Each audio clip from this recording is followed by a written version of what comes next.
Buenos días, hermanos. Oremos. No, Padre, guíanos en esta primera enseñanza de la mañana, conforme a tu voluntad, que esta palabra enseñada y explicada contribuya para tu gloria, para la magnificencia de tu nombre y para que este pueblo sea santificado y guiado por principios bíblicos en Cristo Jesús. Amén. Segundo libro de Reyes, vamos a ver la segunda parte hoy. Bueno, cuando vimos el primer libro de Reyes, nosotros vimos a Salomón. Y tristemente Salomón es el primer eslabón en una cadena de infidelidades que posteriormente se van a suceder en los reyes que van a venir posteriormente. Jeroboam, Roboam, y de para arriba pues se genera una cantidad de desviaciones de la ley acerca del mandamiento y la ley de Dios. A Salomón Dios le ha concedido un reino muy bueno, excelente. El reino fue firme en esa época, como recuerdan. Hubo riquezas, hubo esplendor. A este hombre se le dio conocimiento, sabiduría. Pero este hombre no terminó como empezó. Tristemente se dedicó a gozar de esos bienes recibidos. La vanagloria de esa época, el esplendor que lo rodeó, parece que le hizo daño. Y entonces finalmente vino esa, digamos, situación donde el Señor genera un juicio a través de la división del reino. Ese es el castigo para la nación, la división. Y a la muerte de Salomón, entonces se da esta división, como ya lo empezamos a ver en la charla pasada. Y de allí se generaron una serie de hombres que recibieron este encargo del reinado, ya sea del norte o del sur, pero fueron infieles a Dios. Y esta historia de infidelidad la marcaron tanto reyes del norte de Israel como reyes del sur, Judá. No obstante, bueno, hubo algunos reyes que, como dice el texto, no doblaron sus rodillas ante Baal. Reyes como Ezequías, reyes como Josías, los cuales emprendieron reformas religiosas, espirituales, lastimosamente y tristemente reformas que no fueron continuadas por los sucesores. ¿Qué vemos en este libro entonces que vamos a estudiar hoy? Vemos una visión religiosa, espiritual de la historia. Bueno, este libro nos va a mostrar, nos va a enseñar el camino seguido por los reyes y el pueblo. Y como consecuencia de ese camino se va a ver el derrumbamiento al final del reino. Vamos a mirar hoy que este libro va a terminar con ambas cautividades. La del reino del norte con los asirios, la del reino del sur con los babilonios. Ahora, al considerar la destrucción entonces posterior de Samaria y de Jerusalén, los libros de Reyes, primer y segundo libro, van a subrayar las exigencias del pueblo a ese pacto o a ese mandamiento y las infidelidades de ese pueblo. Sin embargo, en medio de esa falta de fidelidad, de esa ausencia de fidelidad, Dios siempre guardando un remanente. Eso lo vemos claramente, un pequeño resto que permanece fiel al Señor. Bueno, a pesar entonces del aparente negativismo que los acontecimientos nos van a mostrar, nos van a enseñar, bueno, nunca deja de estar allí presente esa voz de esperanza. Esa esperanza que mueve a la conversión, que mueve a la santificación. El camino de la conversión entonces se va a mantener abierta esa puerta en este libro que vamos a estudiar hoy, siempre el Señor ofreciendo esa misericordia. Propósito del libro. Vamos a mirar en términos generales cuál fue el propósito que el autor pretende al escribir Segundo de Reyes. Bueno, y también primero, vamos a tomarlo como un todo. Bueno, el propósito es registrar la historia de ambos reinos. Reino del norte, reino del sur, pero dentro de un contexto muy particular. Dentro del contexto de la providencia de Dios. Bueno, el autor pretende o quiere mostrarnos los efectos de las acciones de cada rey en relación con ¿qué? En relación con Dios, en relación con los mandamientos, con la obediencia o la desobediencia respecto a sus mandamientos. Por eso vamos a encontrar siempre ese resumen respecto de cada rey con esas palabras que dicen: e hízolo malo o hizo lo bueno ante los ojos del Señor. Bueno, los reyes entonces están evaluados en este libro no a partir de sus hazañas políticas, no, de sus capacidades civiles, de sus capacidades seculares, no. Van a ser evaluados desde la perspectiva del Rey Supremo, de la obediencia o desobediencia a Dios, respecto de las leyes establecidas y cómo ellos respondieron a esas leyes establecidas. Bueno, el autor quiere demostrar con este libro que la prosperidad o la caída de naciones, de imperios, está muy relacionado entonces con ese menoscabo moral o con esa actividad o esa fluidez o fervor espiritual.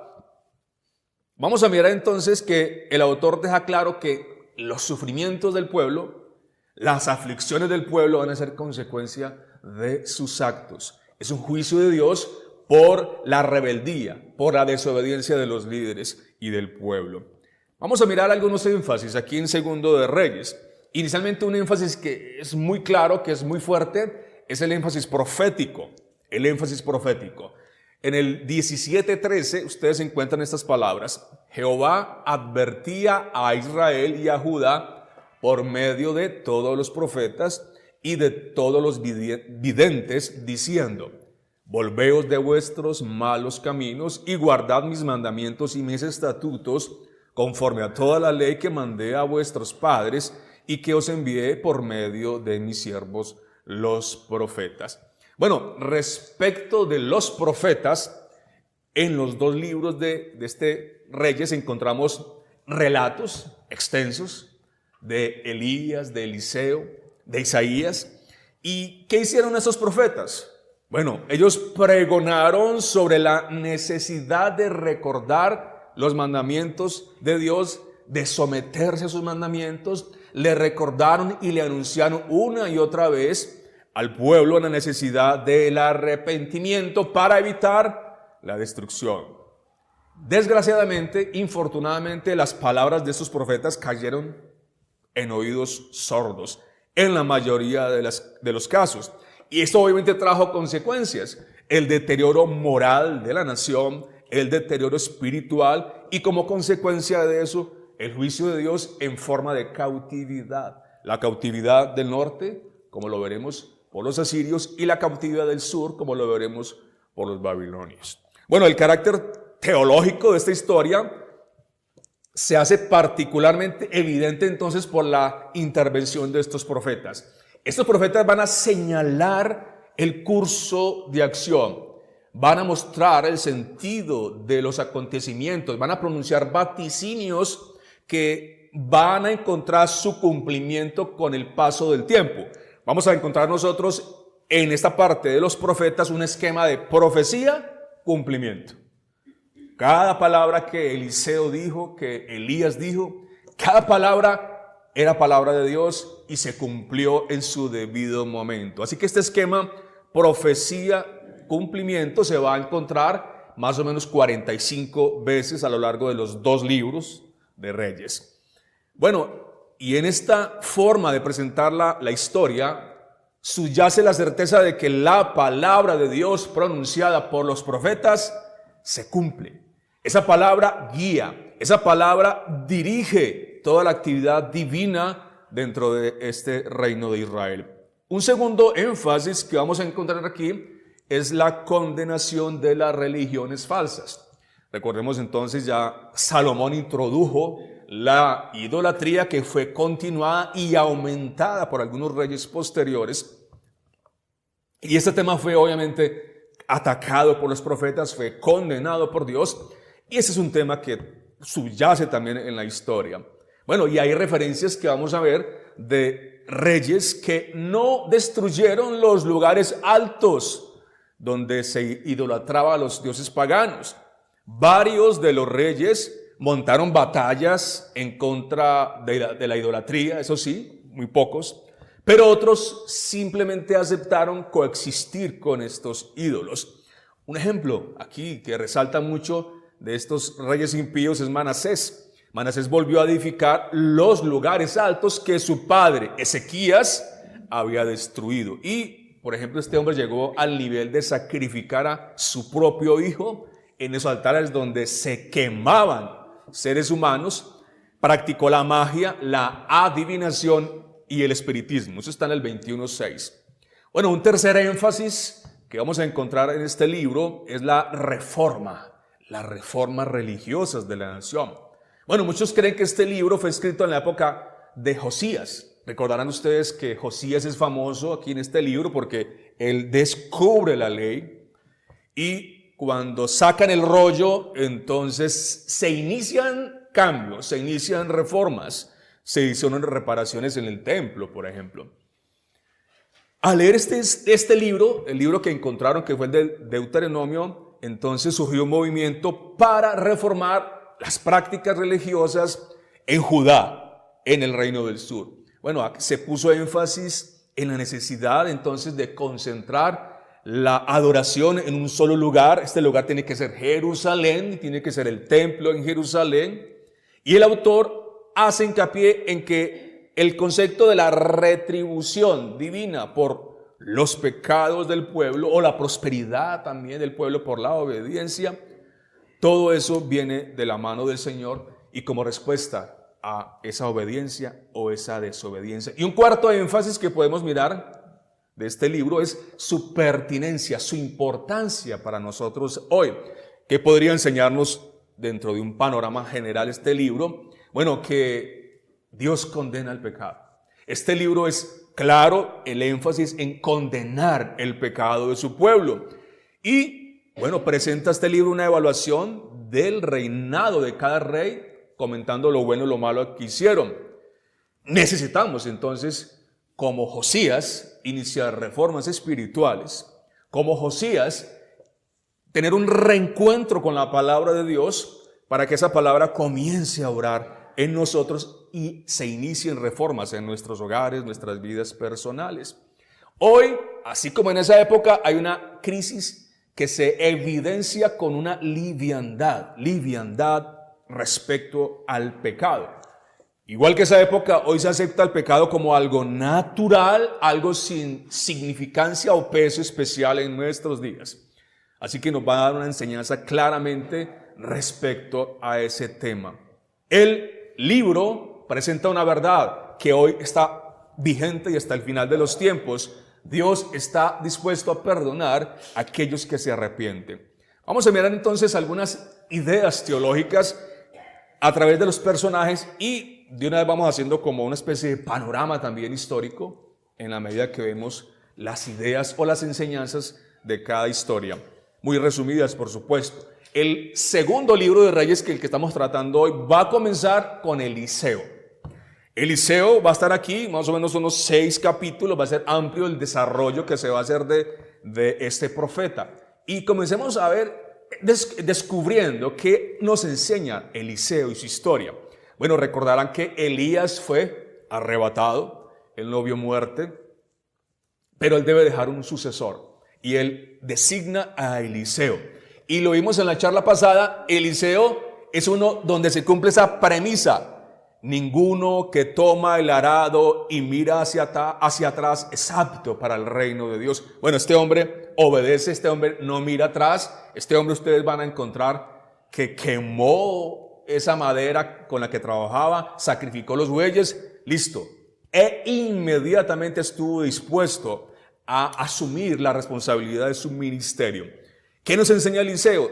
Entonces, disponibilidad. Ninguno que milita se enreda en los negocios de la vida. Ese principio lo aprendemos en Eliseo. Otro principio que aprendemos de la vida de Eliseo, a pedir como conviene. Recordarnos la historia que la vimos la vez pasada, Salomón pidió sabiduría. Bueno, y también encontramos en Eliseo una petición muy interesante.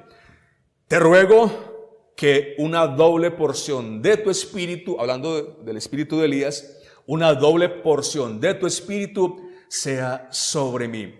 Bueno, una buena petición, y esa petición se va a ver demostrada en varios capítulos donde se va a describir los hechos sobrenaturales que Dios hizo con Eliseo. Pedir como conviene. Este hombre es una petición, como convenía hacerla. Romanos 8:26 nos habla algo al respecto. De igual manera, el Espíritu nos ayuda en nuestra debilidad, pues ¿qué hemos de pedir como conviene? No lo sabemos, pero el Espíritu mismo intercede por nosotros. Ahora, esta petición entonces le fue concedida y las señales y milagros abundantes que hizo, mucho más que el propio Elías, nos lo demuestran.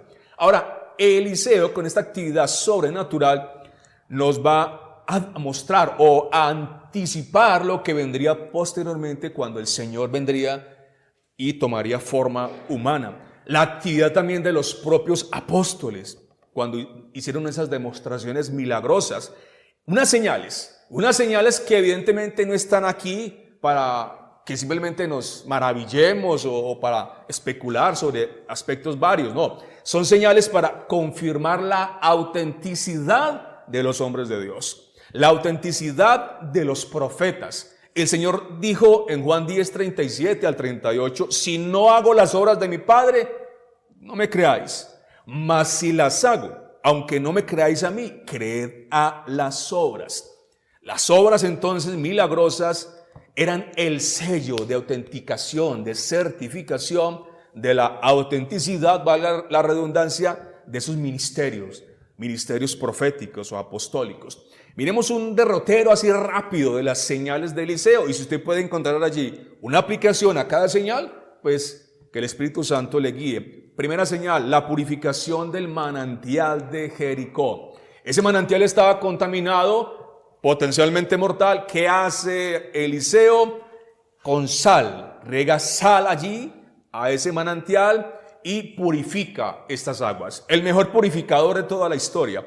Lo presentamos aquí.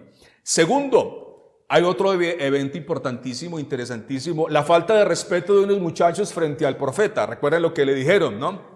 Calvo, sube, calvo, sube. La respuesta fueron 2 osos que salieron y despedazaron a 42 muchachos. La tercera señal que vemos es la viuda endeudada. Una mujer que enviuda y hay una deuda allí. Hay que pagar unas culebritas. Y entonces, ¿qué hace Eliseo? El milagro del aceite, la multiplicación del aceite. Ella puede pagar y al mismo tiempo puede seguir sobreviviendo de lo que queda allí. Cuarta señal, una mujer que era acomodada, era generosa, de Sunén, ella era infértil, ella tiene un hijo, ¿no? Una palabra que le dio Eliseo, tiene un hijo milagrosamente, después el hijo muere. Y nuevamente Eliseo interviene para que este hijo sea resucitado. Quinto, hay una comida, hay un festival allí, van a comer y la comida resultó envenenada. Sin querer queriendo, accidentalmente se agregaron elementos venenosos a esta comida. Bueno, Eliseo dice, aquí no hay problema. Él interviene esparciendo harina y se solucionó el asunto. Sexto, en un milagro que va a anticipar lo que nuestro Señor Jesucristo haría posteriormente, la multiplicación de los panes. Con 20 panes son alimentados 100 hombres, 100 profetas. Una séptima señal, y aquí me voy a detener para hacer un poco un énfasis, por aquí vemos el Evangelio, es la sanidad de Naamán de la lepra. Eso está en el 5, del 1 al 27. Bueno, ¿quién es Naamán? Naamán es un sirio, Naamán es el capitán del ejército sirio y Naamán está enfermo. Naamán tiene lepra. Resulta que en la casa de Naamán hay una sierva, una esclava hebrea, la cual le recomienda que vaya a buscar al profeta Eliseo. Bueno, dice la historia que entonces Naamán pide carta del rey para llevarla al rey del otro reino y además se va cargadito con platica, se va con oro, con vestidos, se va bien arropadito. Bueno, y va allí entonces para buscar la sanación. Dice la historia que cuando él llega, dice que el profeta no sale a recibirlo. Le envía a su siervo con una razoncita. Mira, ve y lávate 7 veces en el río Jordán. Bueno, este hombre que era orgulloso, este hombre dice, ¿cómo así? No hay ríos mejores allá en mi tierra para yo ir a tirarme este charquito aquí. Entonces todo Pedro se quiere ir. Los siervos de él lo reconvienen. No. si no te pidiera, si te hubiera pedido Eliseo cosas más complicadas, no las hubieras hecho. Y ahora eso tan sencillo no lo vas a hacer. Bueno, claramente uno ve allí la intencionalidad del profeta al no salir a recibir a Naamán. Quizás Naamán, por su importancia, se esperaba, no sé, una alfombra así, algo así bien alto, y aquí va apareciendo el profeta Eliseo aquí, y lo unge, le toca. No, nada de pompa sucedió. Aquí le estaba dando una enseñanza de humildad del profeta a este varón. Ni siquiera fue a saludarlo, a recibirlo. Le mandó al siervo. Va y me le dice la razoncita, no más. Y este hombre, claro, capitán, tremendo personaje. Pero ahí está. 3 siervos en esta relación o en este movimiento. La sierva que tenía en la casa, que era hebrea, vaya allá donde el profeta. Después, el siervo del profeta diciéndole, va, métase al río. Y ahora cuando él se quiere ir, no, los siervos de él diciéndole, ve, haz lo que te dice. Bueno, él va, se sumerge y efectivamente es sanado. Y aquí claramente están los elementos del evangelio, porque esa lepra en la Biblia, ustedes saben, representa o tipifica el pecado. Y ustedes saben que esa lepra, ¿cierto?, es quitada por el poder del Espíritu Santo en el lavamiento de la palabra y por la obra de Cristo. En la obra de Cristo somos purificados de esa lepra. Dice que él fue, descendió, se zambulló 7 veces conforme a la palabra del varón de Dios, y su carne se volvió como la carne de un niño y quedó así, limpiecito. La sierva, se me olvidaba antes de seguir, la sierva de Naamán nos enseña algo. Hay una enseñanza ahí. ¿A dónde lo envió la sierva de Naamán? Al profeta. Hoy debemos hacer lo mismo. Debemos enviar al pecador al profeta, nuestro Señor Jesucristo, el que tiene poder para limpiar. Él queda como limpio. Y aquí está la demostración de la transformación de este hombre. Porque la transformación de Naamán no solo fue física, no solo fue externa, fue una transformación interna. En el 5:15 ustedes leen, y volvió al varón de Dios, él y toda su compañía, y se puso delante de él y dijo, mire lo que dijo, he aquí ahora conozco que no hay Dios en toda la tierra, sino en Israel. Israel tiene el Dios verdadero. De aquí en adelante tu siervo no sacrificará holocausto, ni ofrecerá sacrificio a otros dioses. Nada, se acabó. Solo al Dios de Israel, a Jehová. Eso es lo que muestra la obra del evangelio en los corazones, una transformación donde se deja lo que se venía manejando y se extiende a lo nuevo, una nueva vida. Pero la historia de Naamán termina con otra subhistoria allí que se desprende, bien interesante, que también nos da una enseñanza.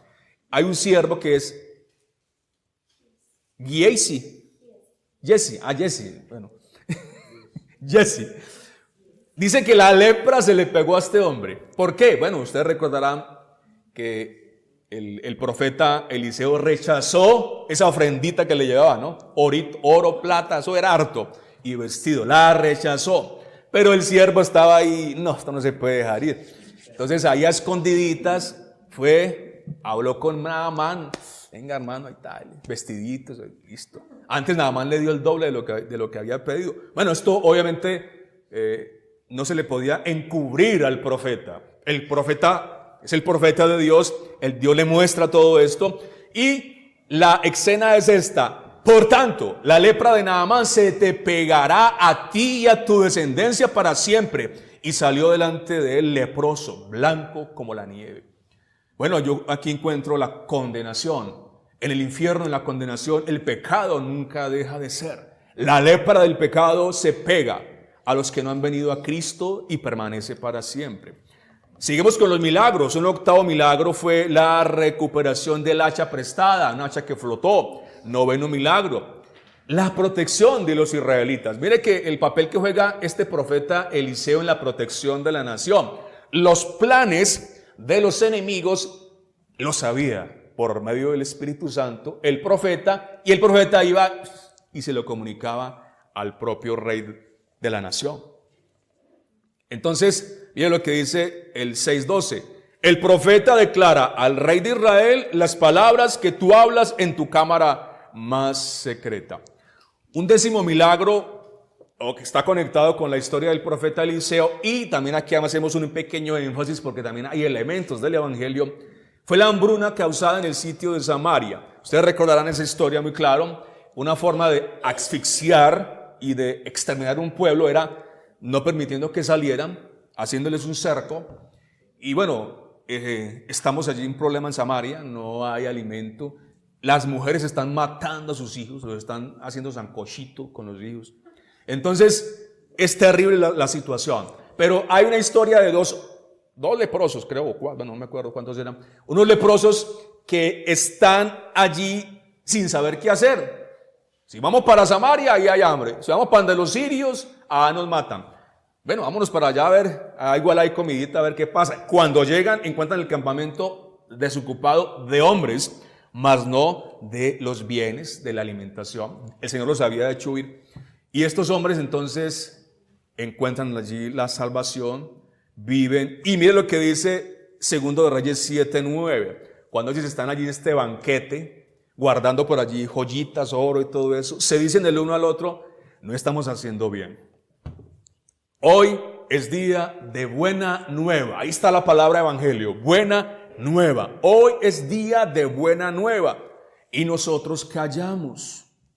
Y si esperamos hasta el amanecer, nos alcanzará nuestra maldad. Vamos pues ahora, entremos y demos la nueva en casa del rey. Solo su gracia, vamos ahora, entremos y demos la buena nueva de que en Cristo hay perdón y salvación a los pecadores. Llega ahora el cautiverio, el primer cautiverio que va a corresponder a el reino del norte. Es el primero en caer. El castigo de Samaria, la capital del reino del norte por los asirios. Eso está relatado en el 17, 1 al 41. Pero yo quiero leer una parte, una porción importante de este capítulo y los invito a que vayan allá porque vamos a hacer aplicaciones muy interesantes con el evangelio. 17:13 en adelante. Sígame ya en su lectura. 17:13. Jehová amonestó entonces a Israel y a Judá por medio de todos los profetas y de todos los videntes, diciendo: volveos de vuestros malos caminos y guardad mis mandamientos y mis ordenanzas, conforme a todas las leyes que yo prescribí a vuestros padres y que os he enviado por medio de mi siervo los profetas. Mas ellos no obedecieron. Antes endurecieron su cerviz, como la cerviz de sus padres, los cuales no creyeron en Jehová su Dios, y desecharon sus estatutos, y el pacto que él había hecho con sus padres, y los testimonios que él había prescrito a ellos, y siguieron la vanidad, y se hicieron vanos, y fueron en pos de las naciones que estaban alrededor de ellos, de las cuales Jehová les había mandado que no hiciesen a la manera de ellos. Dejaron todos los mandamientos de Jehová su Dios y se hicieron imágenes fundidas de 2 becerros y también imágenes de acera, y adoraron a todo el ejército de los cielos y sirvieron a Baal e hicieron pasar a sus hijos y a sus hijas por fuego, y se dieron a adivinaciones y agüeros, y se entregaron a hacer lo malo ante los ojos de Jehová, provocándole a ira. Jehová, por tanto, se airó en gran manera contra Israel y los quitó de delante de su rostro, y no quedó sino solo la tribu de Judá. Este es un buen panorama del libro. Este es un buen resumen del libro, pero es tan aplicativo hoy. Hoy el Señor ha levantado hombres, profetas, hombres que predican la palabra profética, hombres que han sido fieles al testimonio. Son escasos, es verdad, pero los hay. Amonestó el Señor a Israel, amonesta el Señor a su pueblo hoy. Volveos de vuestros malos caminos. Es el mismo mensaje hoy. El mismo mensaje que predicó Juan el Bautista, nuestro Señor, Pablo, Roosevelt hoy y los demás hombres que el Señor está utilizando hoy. estaban predicando: volveos de vuestros malos caminos, guarden mis ordenanzas, guarden mis leyes, no solo de mente, sino de corazón. Pero mire esto: mas ellos no obedecieron, mas ellos no escucharon, mas ellos endurecieron su cerviz, porque es que no obedecer conlleva a un endurecimiento. Por eso es la apostasía. Porque la apostasía es imposible renovarlos para arrepentimiento. Porque escucharon, no se arrepintieron, y el endurecimiento es el juicio de Dios. Siguieron vanidad. Hoy encuentra usted en este evangelicalismo por toda parte, aun de los que se autodenominan reformados, vanidad. Fueron en pos de las naciones que estaban alrededor de ellos. Jehová les había mandado: no hagan a la manera de ellas. Hoy están haciendo exactamente lo mismo. La cultura, el mundo, el pragmatismo, lo que funciona, traigámoslo aquí, importémoslo aquí y maquillémoslo con cristiandad. Dejaron los mandamientos. Se hicieron imágenes fundidas. ¿Acaso hoy no es lo mismo? Hoy se han hecho imágenes fundidas en la mente, no fundidas en yeso ya, ¿no? Excepción de los católicos. Pero hoy existen imágenes fundidas en los cerebros, en las mentes de los que no quieren reconocer al Dios de la Escritura. Hicieron pasar a sus hijos y a sus hijas por fuego. ¿Acaso no lo creemos hoy? Padres que hacen pasar a sus hijos por el fuego de la hoguera de la impiedad. Los entregan al mundo, los entregan sin oponer resistencia al poder del maligno. La consecuencia va a ser lo mismo que este pueblo vivió o sufrió. Dios los quitó delante de su rostro. Pero hubo reyes que hicieron reformas. Hubo reyes que atendieron la voz de Dios. Pocos, porque pocos son los que hallan el camino de la vida eterna. Ezequías, empecemos con Ezequías de Judá. Bueno, es un rey con fe, es un rey con confianza en el Señor, que se preocupó por la vida espiritual de su pueblo. Y ustedes encuentran el resumen de este rey en el 18:3. Hizo lo recto ante los ojos de Jehová. Y usted va a encontrar siempre una cláusula que viene a explicar por qué hizo lo bueno ante los ojos de Jehová. ¿Por qué? Quitó los lugares altos, quebró las imágenes, cortó los símbolos de acera, hizo pedazos a la serpiente de bronce, ese instrumento que Dios había utilizado para la salvación del pueblo en el desierto. Le estaban rindiendo adoración. Esa serpiente también echó ahí a volar. En Jehová, Dios de Israel, puso su esperanza. Y mire lo que dice: ni después ni antes de él hubo otro como él entre todos los reyes de Judá, porque siguió a Jehová y no se apartó de él, sino que guardó los mandamientos que Jehová prescribió a Moisés. Seguramente el hermano Carlos Andrés, que va a exponer más adelante Crónicas, nos va a hacer un énfasis aquí mucho mayor. Entonces por ahora lo dejamos así para no adelantar, no quitarle mucho terreno. Josías.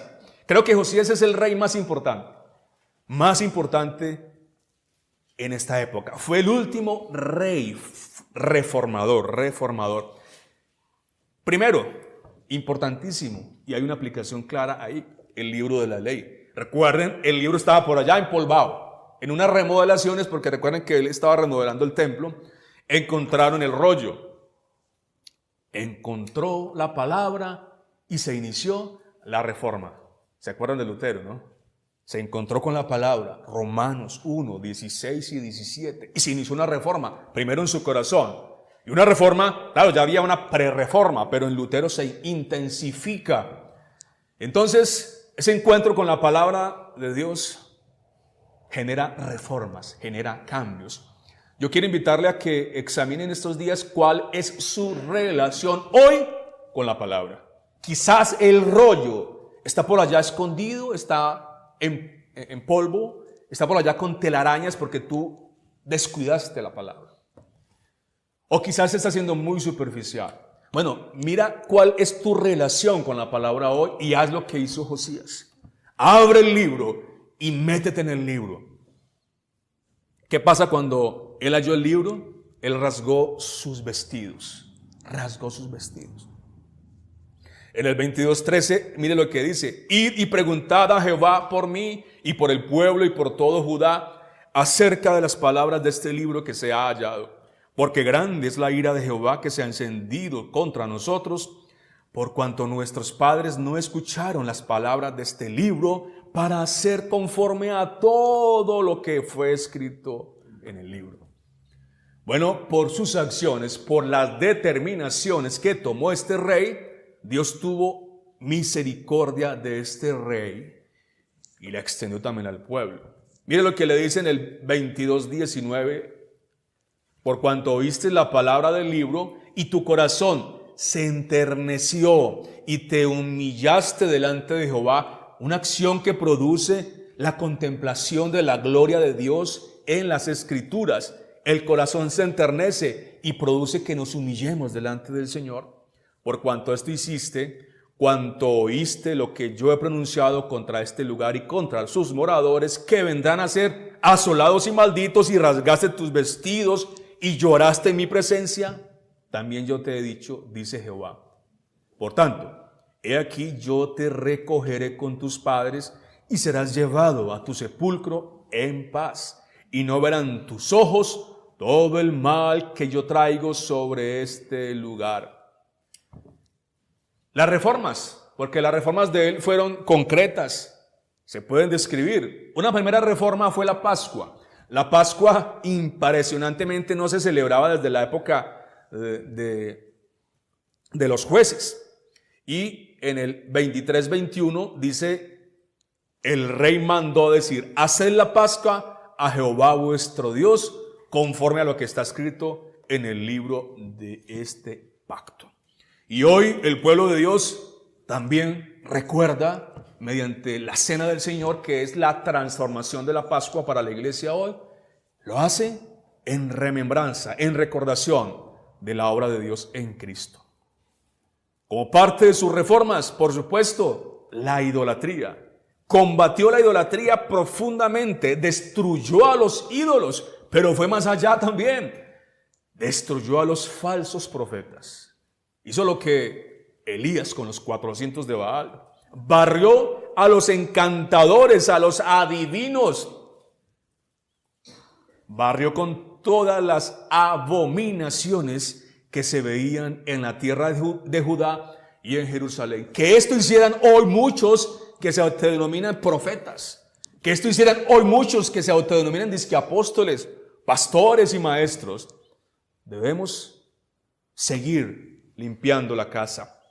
No hubo otro rey antes de él que se convirtiera a Jehová de todo su corazón, de toda su alma y de todas sus fuerzas. El gran mandamiento. Ni después de él nació otro rey igual. Bueno, este es el corazón del que ha recibido la nueva vida en Cristo. Josías muestra la verdadera conversión, que viene con pensamientos, viene con acciones y viene demostrada con acciones. Bueno, pero con todo y esto, recuerden que este rey Josías ya está cerca la época de la cautividad de Judá. Recordemos que el juicio así todo llegó. Llega un rey que se describe aquí maravillosamente, pero el juicio no se detuvo. El juicio ya estaba programado contra Judá. Y hay una aplicación maravillosa con el Evangelio. Josías, con sus reformas, no pudo aplacar la ira de Dios sobre Judá. Pero vendría uno mayor que Josías, un rey mayor que Josías, rey de reyes y señor de señores. Y con sus reformas, con su vida, muerte y resurrección, él sí pudo aplacar la ira de Dios de sobre su pueblo, los que somos de la fe de Jesús. Termina el libro entonces con el juicio. Y ese juicio viene dado en tres formas. La conquista de Jerusalén por Nabucodonosor, eso está en el 25 del 1 al 7. Luego va a venir el despojo, el incendio, la destrucción del templo. Eso está en el 25, 8, 17. Y finalmente el pueblo desterrado a Babilonia. A Babilonia. Posteriormente vendrán libros como Esdras, libros como Nehemías, que van a relatar el regreso de la cautividad de este remanente, de este pueblo que el Señor ha enviado a juicio, pero regresarán algunos para seguir con la historia, porque la historia sigue, la historia no para aquí. El remanente tiene que seguir porque hay una promesa, y la promesa es un redentor. La promesa es la simiente que va a aplastar la cabeza de la serpiente. La historia sigue. El pueblo no puede ser exterminado completamente, porque de ese remanente va a venir el Hijo de la promesa que dará salvación a Israel y a todo el mundo. Amén. Padre, gracias porque tu palabra es maravillosa. Nos muestra tu accionar a través de la historia, y que todos los hechos no se han salido de tu control, que tú tienes plan, propósito para cada acción. Gracias por lo que nos enseñas, sobre todo en lo concerniente al redescubrimiento de la palabra, sobre todo en lo concerniente a la destrucción de cualquier ídolo o ídolo en formación que esté dentro de nosotros o en nuestros hogares. Aquí nos hablas mediante este hombre tuyo, Eliseo, nos hablas mediante Josías. Allí, Señor, esa acción combinada de este profeta y este rey muestra la vida de la devoción del Hijo de Dios.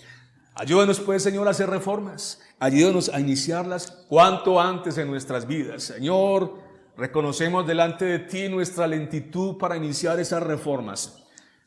Ayúdanos, Señor, en esta nuestra debilidad, para acelerar esos tiempos, para combatir esa tardanza. Tú lo hiciste, Señor. Tú hiciste reformas en la nación para que esas reformas produjeran al final el fruto, Señor, de nuestro Salvador. Ayúdanos hoy también, Señor, a buscar, a mirar el mandamiento, a guardarlo, a destruir, Señor, toda iniquidad que se levante en nuestro hogar, alrededor de nuestros hogares, en nuestras vidas. Gloria a ti te damos, Señor, por la historia que hoy habla a nuestros corazones. La historia convertida en teología. La historia de los personajes convertida en principios bíblicos para nosotros hoy. Te damos gracias. Amén.